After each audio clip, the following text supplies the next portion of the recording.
नमस्कार दोस्तों, मैं विनायक यादव आप सबका स्वागत करता हूं हमारे चैनल होप फॉर दिव्यांगजन में। दोस्तों, आज इस वीडियो में मैं एक नई वैकेंसी के बारे में बताने जा रहा हूं जो कि आईबीपीएस द्वारा निकाली गई है।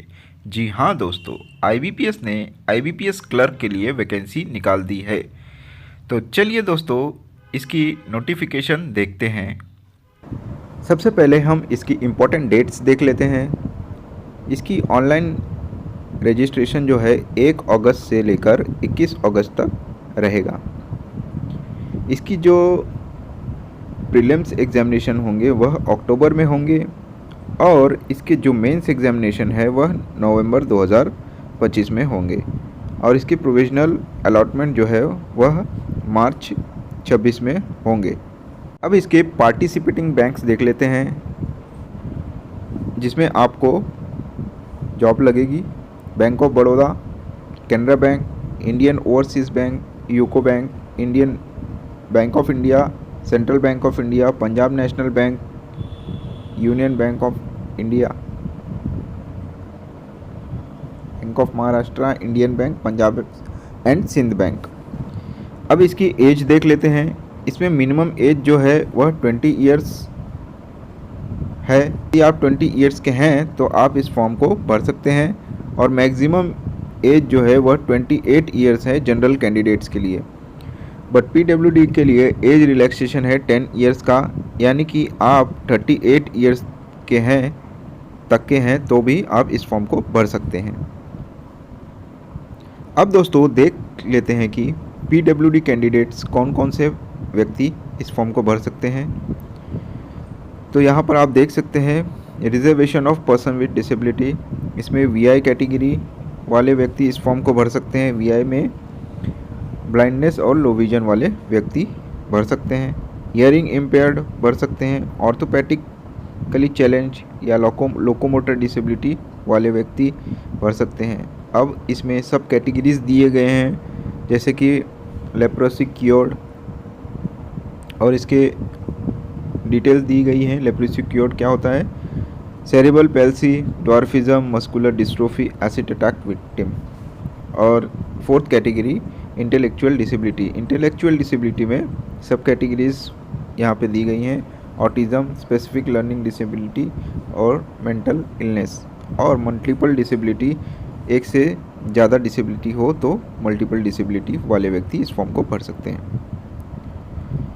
इसमें बेंचमार्क डिसेबिलिटी जो है वह आपकी जो है 40% या 40% के ऊपर होगी, तभी आपको रिजर्वेशन का फ़ायदा दिया जाएगा। दोस्तों, अब यहाँ पर स्क्राइब के लिए इम्पोर्टेंट पॉइंट्स दिया गया है। स्क्राइब जो है वह व्यक्ति यूज़ करते हैं जो ब्लाइंड कैंडिडेट हो, जिनको दिखाई नहीं देता, वह यूज़ कर सकते हैं। और जिनके जो राइटिंग हैंड अफेक्टेड अगर हैं, वह लिख नहीं सकते, जिससे उनकी स्पीड कम हो, तो वह व्यक्ति स्क्राइब ले सकता है। तो यहाँ पे कुछ गाइडलाइंस दिए गए हैं गवर्नमेंट के द्वारा, वह आपको फुलफ़िल करना ज़रूरी होता है। तो स्क्राइब यदि आपने लिया है तो स्क्राइब की जो स्क्राइब आप ले जाएंगे वह आप अपना खुद स्क्राइब लेकर जाएंगे, वहाँ आईबीपीएस द्वारा स्क्राइब नहीं दिया जाएगा। और यहाँ पर दिया गया है, यह एक नोटिफिकेशन है जो कि 2022 में पास हुई थी स्क्राइब के रिलेटेड,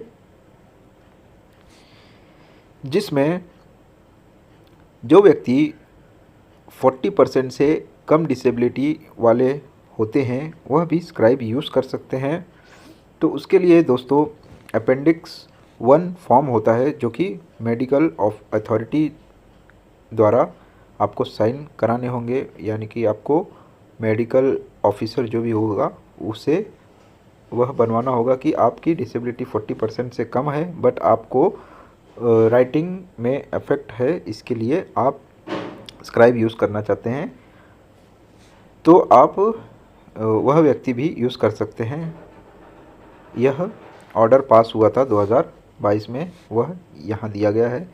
अपेंडिक्स 2 भी उस कैंडिडेट को देना होगा। अब नेक्स्ट पॉइंट जो है वह है स्क्राइब की एकेडमिक स्ट्रीम जो है वह कोई भी हो सकती है। और दोस्तों याद रहे कि जो भी स्क्राइब हो वह 1 स्टेप आपसे कम पढ़ा हो, वह इस वाले कैटेगरी वाले व्यक्ति में दिया गया है। और एक अंडरटेकिंग जो है आपको दिया जाएगा, उसको आपको साइन करना पड़ेगा, बोथ कैंडिडेट और स्क्राइब को, वह आपको साइन करके देना होगा।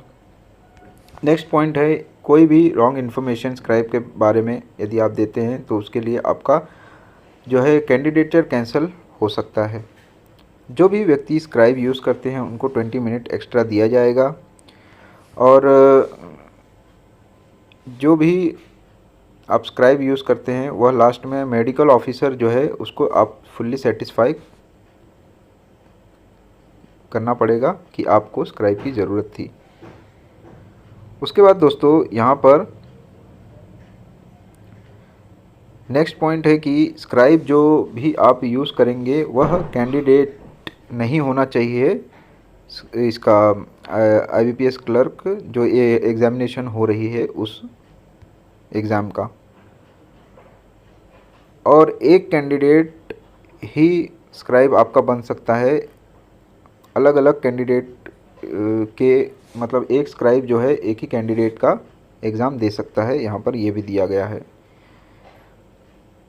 और जो आपको एक्स्ट्रा टाइम मिलता है वह आपको at the time of registration आपको वह करना होगा, तभी आपको वहाँ पे एक्स्ट्रा टाइम दिया जाएगा। यदि आप स्क्राइब से इंडिपेंडेंटली आंसर स्क्राइब कर रहा है तो भी आपको अगर पकड़ा जाता है तो आपका कैंडिडेचर कैंसिल कर दिया जा सकता है। तो ध्यान रहे दोस्तों, इसको एक बार आप डाउनलोड करके आप भी एक बार इसको ध्यान से पढ़ लीजिएगा। IBPS जो है ऑनलाइन आधार वेरिफिकेशन स्क्राइब का कर सकता है at the time of examination. इसमें हम एजुकेशन क्वालिफ़िकेशन देख लेते हैं। एजुकेशन क्वालिफ़िकेशन में आपको ग्रेजुएट होना ज़रूरी है। यदि आप ग्रेजुएट हैं तो आप इस फॉर्म को भर सकते हैं। और दोस्तों जो भी स्टेट से आप फॉर्म भर रहे हैं वहाँ की आपको लोकल लैंग्वेज आनी चाहिए। इसमें लोकल लैंग्वेज प्रोफिशिएंसी टेस्ट होगा। दोस्तों अब एग्ज़ाम का पैटर्न स्ट्रक्चर देख लेते हैं। इसमें जो आपका एग्ज़ाम है, एक प्रीलिम्स होगा, उसके बाद मेंस एग्जामिनेशन होगा, उसके बाद सिलेक्शन में। अब हम देख लेते हैं प्रीलिम्स एग्जामिनेशन में क्या क्या आएगा। यहाँ पे आप देख सकते हैं इंग्लिश, मैथ्स और रीजनिंग 100 क्वेश्चन 100 मार्क्स के रहते हैं। उसके बाद आप प्रीलिम्स अगर क्वालिफाई करते हैं तो आप मेंस में जाते हैं। मेंस में general awareness, general English, reasoning और मैथ्स रहेगा। 200 मार्क्स का टोटल होता है। इसके बाद फाइनल रिज़ल्ट आता है। यदि आपको सिलेक्शन फाइनल में हो जाता है, कट ऑफ से ज़्यादा मार्क्स होते हैं, तो आपको बैंक जो पार्टिसिपेटिंग बैंक थी उसमें से कोई एक बैंक आपको दी जाती है। दोस्तों अब हम वैकेंसीज़ देख लेते हैं।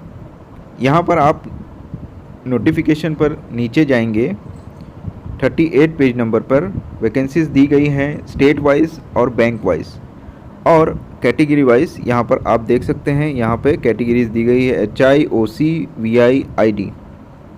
फिज़िकली डिसेबल्ड कैंडिडेट्स अपना वैकेंसी यहाँ से देख सकते हैं अपने अपने स्टेट्स में।